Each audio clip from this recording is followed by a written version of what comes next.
Nesta história bíblica do livro de Jó, encontramos um homem rico chamado Jó, que reside em uma área chamada Uz, junto com uma família numerosa e vastos rebanhos. Ele é íntegro e reto, sempre esforçando-se para viver uma vida moral. Sua relação com Deus é disciplinada e firme. Na terra de Uz, vivia um homem cujo nome era Jó. Este homem era íntegro e reto, temia a Deus e evitava o mal. Ele tinha 7 filhos e 3 filhas, além de possuir 7.000 ovelhas, 3.000 camelos, 500 juntas de bois e 500 jumentos. Além disso, possuía um grande número de servos. Ele era o homem mais rico de todos os povos do Oriente. Seus filhos costumavam dar banquetes em suas casas em seus aniversários e convidavam suas 3 irmãs para comer e beber com eles.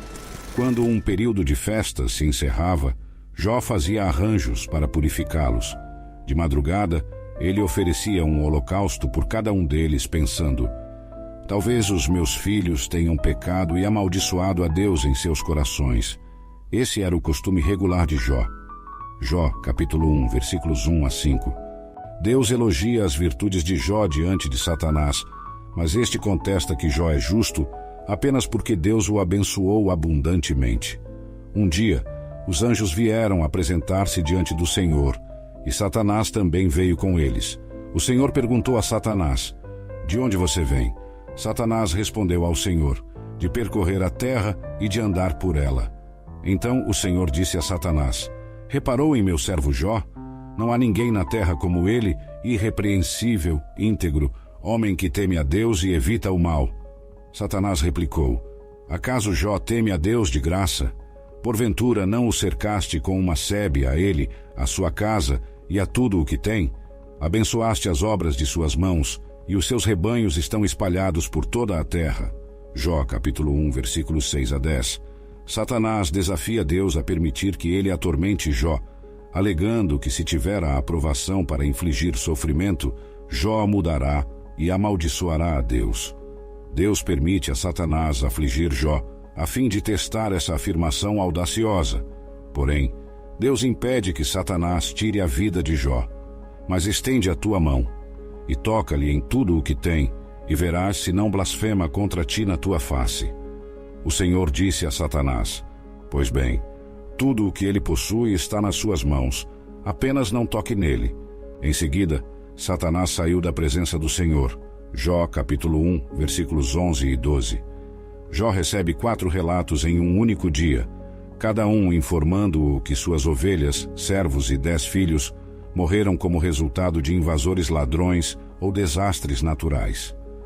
Um dia, enquanto os filhos e filhas de Jó estavam banqueteando e bebendo vinho na casa do irmão mais velho, chegou um mensageiro a Jó e disse: os bois estavam arando e os jumentos pastando perto deles, quando os sabeus os atacaram e os levaram embora. Mataram os servos à espada, e eu fui o único que escapou para contar-lhe. Enquanto ele ainda estava falando, outro mensageiro chegou e disse: o fogo de Deus caiu do céu e queimou as ovelhas e os servos, e eu fui o único que escapou para contar-lhe. Enquanto ele ainda estava falando, outro mensageiro chegou e disse: os caldeus formaram 3 grupos de ataque e atacaram seus camelos, levando-os embora. Mataram os servos à espada, e eu fui o único que escapou para contar-lhe.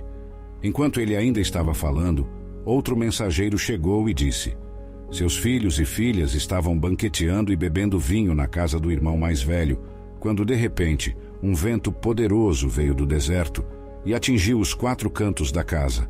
Ela desabou sobre eles e todos estão mortos. Eu fui o único que escapou para contar-lhe. Jó, capítulo 1, versículos 13 a 19. Em sua aflição, Jó rasgou suas vestes e raspou sua cabeça, mas mesmo assim, ele louvou a Deus em suas orações. Nisso, Jó se levantou, rasgou o manto e rapou a cabeça. Então, prostrado, adorou e disse: nu saí do ventre de minha mãe e nu partirei. O Senhor o deu, o Senhor o levou. Louvado seja o nome do Senhor. Jó, capítulo 1, versículos 20 a 22. Satanás retorna ao céu, e Deus lhe dá outra oportunidade para testar. Jó está sofrendo de terríveis erupções cutâneas. Desta vez, sua esposa tenta persuadi-lo a denunciar Deus. desistir e morrer, mas ele resiste e tenta suportar seus sofrimentos. Duas tramas estão habilmente entrelaçadas, uma celestial e outra terrena. Os acontecimentos na terra são o resultado de algo que já ocorreu no céu, assim como a guerra na terra imediatamente após um conflito no céu, no livro de Apocalipse. Elifaz, Bildade e Zofar, 3 amigos de Jó, chegam para consolá-lo, sentando-se em silêncio ao seu lado por 7 dias, em honra à sua tristeza. Jó começa a falar no 7º dia, iniciando um diálogo no qual cada um dos 4 homens fornece descrições poéticas de seus problemas. Jó amaldiçoa o dia de seu nascimento, comparando vida e morte à luz e à escuridão. Ele deseja nunca ter nascido e que seu nascimento tivesse sido envolto em trevas, sentindo que a vida só acrescenta a sua agonia. Elifaz responde que Jó, que antes consolava os outros, agora admite que nunca estava ciente de seus sofrimentos. Elifaz conclui que a dor de Jó deve ser devida a algum pecado que ele cometeu e recomenda a Jó que busque o favor de Deus. Bildade e Zofar concordam que Jó deve ter realizado o mal para promover a justiça de Deus e argumentam que ele deveria tentar manifestar comportamento mais inocente. Bildade supõe que os filhos de Jó trouxeram a própria morte sobre si, e Zofar implica que qualquer erro que Jó tenha cometido lhe rendeu uma dor muito maior do que recebeu. Jó reage a cada um desses comentários, ficando tão irritado a ponto de chamar seus simpatizantes de médicos inúteis que pintam suas ajudas com mentiras. Os meus ouvidos ouviram falar de ti, mas agora os meus olhos te viram. Por isso, me abomino e me arrependo no pó e na cinza. Jó, capítulo 42, versículos 5 a 6. Ele se pergunta por que Deus avalia as pessoas com base em suas ações, quando Deus pode facilmente corrigir ou perdoar suas ações. Jó está perplexo quanto a como um ser humano pode satisfazer plenamente a justiça de Deus, dado que os caminhos de Deus são misteriosos e estão além da compreensão humana. Além disso, os humanos não podem convencer Deus com suas palavras. Deus não é enganado, e Jó admite que nem mesmo se conhece o suficiente para defender seu caso perante Deus. Jó anseia por alguém que possa mediar entre ele e Deus, para que ele não seja condenado ao Sheol, o submundo. Jó acredita que no céu há uma testemunha ou Redentor que atestará sua integridade, porque eu sei que o meu Redentor vive e por fim se levantará sobre a terra, e depois de consumida a minha pele, ainda em minha carne verei a Deus. Jó capítulo 19, versículo 25 a 26. Eu sei que o meu Redentor vive e por fim se levantará sobre a terra. Jó capítulo 16, versículo 19. Mesmo agora, a minha testemunha está no céu, o meu intercessor está nas alturas. Jó capítulo 16, versículo 19. O sofrimento se torna demais para Jó, e ele se torna amargo, ansioso e assustado. Ele lamenta a injustiça de Deus permitir que pessoas más prosperem, enquanto ele e muitas outras pessoas honestas sofrem. Jó quer enfrentar Deus e protestar, mas não consegue encontrar Deus fisicamente. Ele acredita que a sabedoria está escondida da humanidade, mas decide persegui-la temendo a Deus e evitando o mal. Eventualmente, Deus intervém no diálogo divino. Na primeira rodada do diálogo divino, o Criador fala. Durante seus discursos, Deus questiona Jó 36 vezes para que ele possa falar com ele. Jó finalmente recebeu o que desejava. As 2 vezes em que Deus fala com Jó ocorrem em meio a uma tempestade. Há um humor na maneira como Deus se dirige a ele. Deus lembra a Jó que ele é o Criador de tudo. Deus descreve sua incrível atividade de criar e sustentar o mundo, perguntando a Jó se ele poderia igualar esse trabalho. Deus termina perguntando se Jó está em posição de julgar, dizendo que é impertinente para Jó acreditar que Deus deve se explicar a ele. Jó é feito a sentir-se muito pequeno. Finalmente Jó responde: sou indigno. Como posso responder-te? Ponho a mão sobre a boca. Falei uma vez, mas não tenho resposta. 2 vezes, mas não direi mais nada. Jó capítulo 40, versículos 4 a 5. Na segunda rodada, Deus fala sobre 2 de suas criaturas, o hipopótamo, Behemoth, e o crocodilo, Leviatã.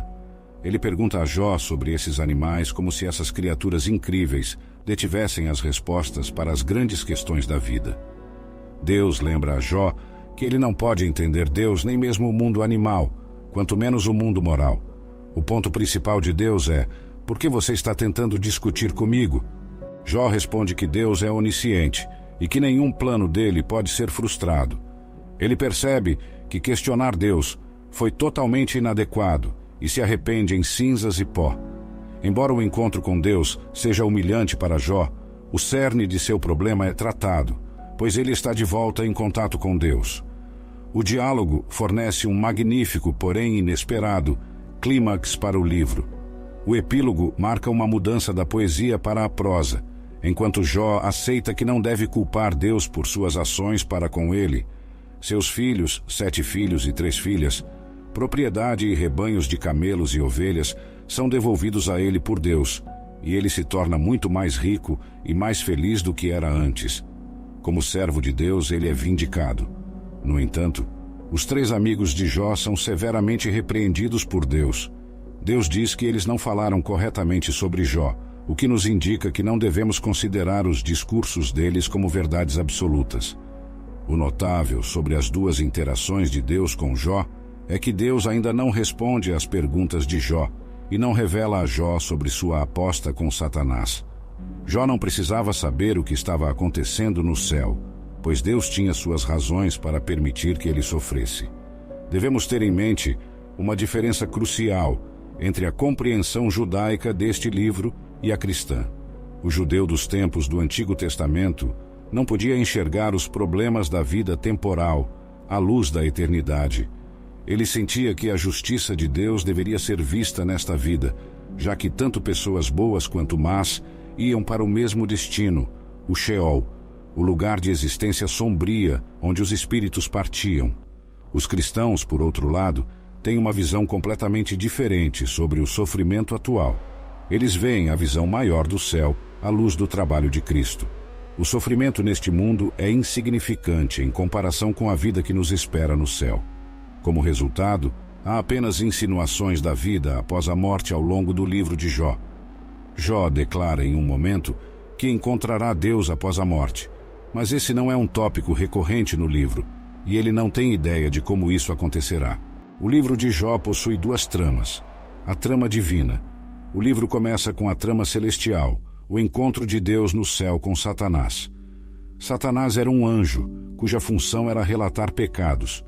Ele era o conselheiro de Deus para a acusação, que viajava pela terra para relatar a Deus como os seres humanos eram. Na época de Jó, Satanás havia se tornado algo mais complexo. Satã se tornou cínico, não acreditando que alguém pudesse amar a Deus por causa de Deus. Ele acreditava que as pessoas só amavam a Deus pelo que ele poderia lhes proporcionar. Assim, há um debate entre Deus e Satã, com este último argumentando esse ponto exato. Deus pergunta a Satã se ele conheceu Jó quando esteve na terra. Jó o ama por amor a Deus, não por causa de qualquer bênção que tenha recebido. Deus contesta a resposta de Satã, argumentando que, se Deus tirasse as bênçãos de Jó, ele blasfemaria contra Deus, assim como todos os outros. Como resultado, a aposta divina ocorre. A tensão é essencial em qualquer excelente drama. Jó não está ciente da aposta divina, enquanto o leitor está. O teste seria inútil se ele soubesse.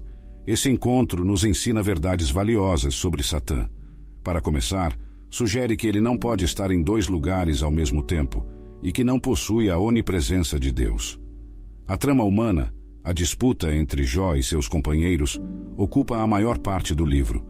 Por que Jó está sofrendo mais do que outras pessoas é a questão central abordada. Existem 2 pontos de vista. A. Os amigos têm certeza de que o sofrimento de Jó é devido ao seu pecado. B. Jó tem certeza de que não está pecando e protesta sua inocência. A troca de argumentos é cheia de suspense, pois o leitor sabe que Jó está correto. A estrutura das 2 tramas do livro nos lembra que ninguém conhece o quadro completo quando se trata de entender por que as pessoas sofrem. Além da busca por explicações, todos se deparam com uma pergunta maior: Posso continuar a acreditar em um Deus bom quando tudo parece estar dando errado? O livro de Jó responde a essa pergunta. Qual foi a maior dor de Jó? Isso esclarece a importância desse tópico. Ele estava enfrentando uma batalha física? Estava coberto de feridas da cabeça aos pés, cansado, exausto e sentindo uma dor excruciante? Socialmente, devido à sua aparência física e ao fato de que a comunidade local conhecia sua recente tragédia, ele se tornou um pária social. As pessoas cruzavam a rua para evitar falar com ele, já que ele estava sentado no monte de cinzas, na extremidade da aldeia. Até os jovens zombavam dele. Mentalmente, ele enfrentou a dor de não saber por que coisas tão angustiantes estavam acontecendo com ele, especialmente porque não parecia haver nada em seu passado que apontasse para isso. Sua angústia espiritual era muito pior do que qualquer outra, pois ele se sentia afastado de Deus. Ele gritava em desespero, suplicando para que Deus o encontrasse, falasse com ele e até mesmo discutisse com ele. Essa era a verdadeira e mais excruciante dor. O sofrimento é muito mais agonizante quando acreditamos que Deus está distante e indiferente. No entanto, quando Jó finalmente pôde falar com Deus, as coisas não saíram como planejado. Para os cristãos, o livro de Jó pode ser visto no contexto do Novo Testamento. Deus permitiu que Satanás causasse a morte de Jesus na cruz, com seu próprio filho perguntando: "Meu Deus, por que me abandonaste?" Assim como Jó. Deus não explicou o motivo, o que sugere que até o Filho de Deus perdeu contato com o propósito de seu sofrimento, sob a intensidade do tormento da crucificação. O cristão entende que a vida continua além da morte, e os problemas do sofrimento não precisam ser resolvidos nesta vida. É interessante observar que na versão grega do livro de Jó, um verso extra foi adicionado, afirmando que ele, Jó, ressuscitará com aqueles que o Senhor ressuscitar. Essa esperança de ressurreição nos lembra que haverá uma vindicação final de Jó. Os cristãos acreditam que Jesus voltará para julgar os vivos e os mortos no fim dos tempos. Um dia, haverá uma cena de tribunal na qual Jesus se sentará como juiz, e todas as pessoas más e piedosas que já viveram ficarão diante do seu trono para serem julgadas de acordo com suas ações em vida. Assim, tudo o que Jó desejava está prestes a se tornar realidade. A justiça de Deus será aplicada a toda a raça humana, numa vindicação pública da justiça. Você busca prosperidade e plenitude em todas as áreas de sua vida? Quer aprender como a fé e a sabedoria bíblica podem transformar sua relação com o dinheiro e conduzi-lo a uma vida mais próspera? O livro Prosperidade com Deus encontrará um guia inspirador e prático para trilhar uma jornada rumo à verdadeira riqueza. Descubra como fortalecer sua fé em Deus e colocá-la em ação, alcançando contentamento, sucesso financeiro e uma vida abundante. Acesse o link nos comentários e mergulhe neste livro repleto de ensinamentos valiosos. Prepare-se para uma leitura transformadora que o guiará para uma vida de prosperidade com base em sua conexão com o Criador. Não perca essa oportunidade de descobrir o verdadeiro sentido da prosperidade.